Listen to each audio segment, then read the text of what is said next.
Hello everyone, তোমরা সবাই কেমন আছো? আশা করি অনেক অনেক অনেক ভালো আছো।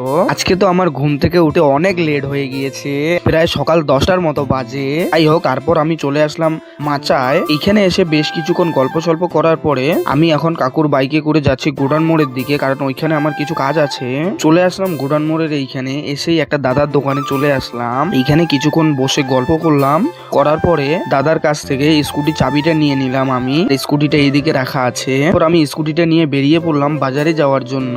চলে আসলাম মেন রোডের এইখানে। তো 15ই আগস্ট মেন রোড পুরো ফাঁকা, কোনো গাড়ি চলবে না আজকে।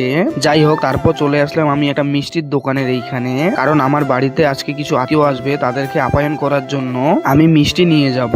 তো আমি এখন মিষ্টি অর্ডার দিয়ে এখানে দাঁড়িয়ে আছি, কিন্তু দোকানে অনেক ভিড় ছিল, তাই 15 মিনিটের মতো লাগলো আমার অর্ডারটা দিয়ে। তারপর আমি দোকানদারকে টাকাটা বুঝিয়ে দিলাম, দেওয়ার পরে এখন আমি চলে যাচ্ছি বাড়িতে। আমি এখন বাড়ি চলে যাই, তোমাদের সাথে আরো অন্য কোনো ভিডিওতে দেখা হচ্ছে।